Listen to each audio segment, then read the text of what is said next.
Friends, அனைவருக்கும் என்னுடைய வணக்கத்தை தெரிவித்துக் கொள்கிறேன். இது pumpkin to chicken Stella special.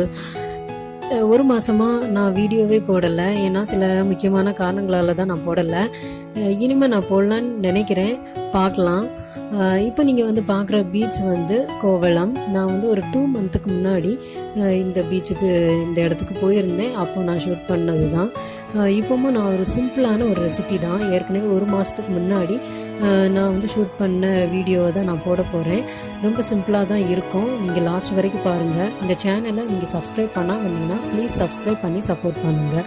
இப்போ வந்து இன்றைக்கி எனக்கு தெரிஞ்ச சமையலில் நம்ம பார்க்க போகிறது காஞ்ச மிளகா துவையல். ரொம்ப ஈஸியான ரெசிபி தான்.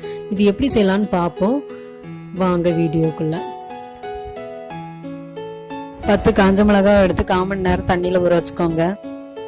தேங்காய் 1/4 மூடி, சின்ன நெல்லிக்காய் அளவு புளி, 1/2 டீஸ்பூன் சீரகம், தேவையான அளவு உப்பு. இப்போ வந்து இந்த மிளகாவை சின்ன சின்னதாக நறுக்கி வச்சுக்கோங்க.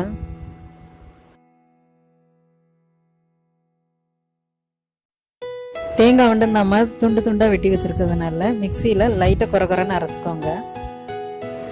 இந்த அளவுக்கு அரைச்சி எடுத்துக்கோங்க. குறகுறன்னு இருக்கும் பாருங்கள். இப்போ அதில் பாதி, அதாவது 1/4 அளவு எடுத்து தனியாக வச்சுக்கோங்க. இவ்வளவு போதும். இதுக்கு கூட மற்ற எல்லாத்தையும் இதில் போட்டு நல்லா அரைச்சி எடுத்துக்கோங்க.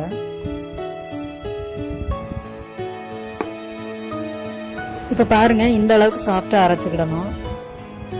இனி வந்து மிச்சம் இருக்க தேங்காயும் போட்டு கொஞ்சம் குறகுறன்னு அரைச்சிக்கோங்க. ரொம்ப இதே அளவு சாப்பிட்டு வேண்டாம், கொஞ்சம் குறகுறன்னு அரைச்சிக்கோங்க. பாருங்கள், இதே அளவுக்கு அரைச்சி எடுத்துக்கோங்க. துவையல் சூப்பராக ரெடி ஆகிடுச்சு. இது வந்து பழைய சாதம், சுடு சாதம், இதுக்கு எல்லாமே வச்சு சாப்பிட்டுக்கலாம். கோதுமை தோசைக்கு சாப்பிட்டுக்கலாம், தோசைக்கே வச்சு சாப்பிட்டுக்கலாம். தோசை இந்த மாதிரிலாம் செய்கிறீங்க அப்படின்னா இது வந்து தாளித்து எடுத்துக்கலாம்.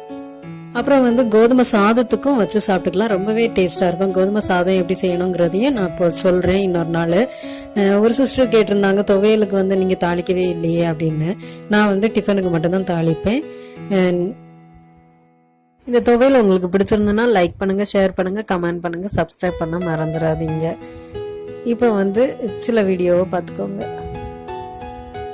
2 மாதத்துக்கு முன்னாடி ட்ரிவாண்ட்ரம் போயிருந்தேன்னு சொன்னேன்ல, அந்த வீடியோ தான். திருநெல்வேலி டு ட்ரிவாண்ட்ரம் போயிட்டுருக்கிறேன். இது காவல் கிணறுல இருக்குது ஜெய்சன் பேக்கரி. ரொம்பவே நல்லா இருக்கும், சீப் அண்ட் பெஸ்ட்டாக இருக்கும்.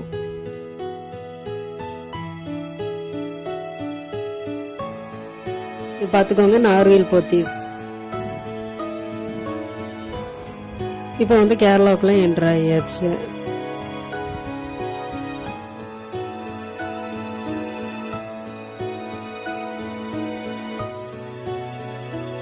இப்போ வந்து மத்தியானம் ஆயிடுச்சு, அதனால சாப்பிட்றதுக்குன்னு இந்த ஹோட்டலுக்கு போகணும். சிம்பிளாக சாப்பிட்டது தான். இதுதான் இன்னைக்குள்ள லஞ்ச்.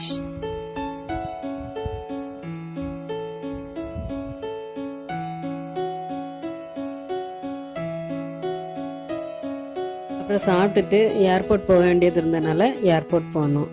டொமஸ்டிக் ஏர்போர்ட் தான்.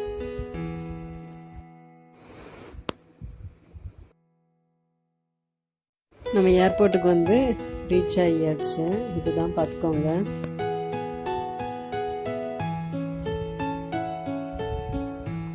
நான் ரொம்பலாம் காட்டலை, லைட்டாக அப்படி காட்டிட்டு போயிடுறேன்.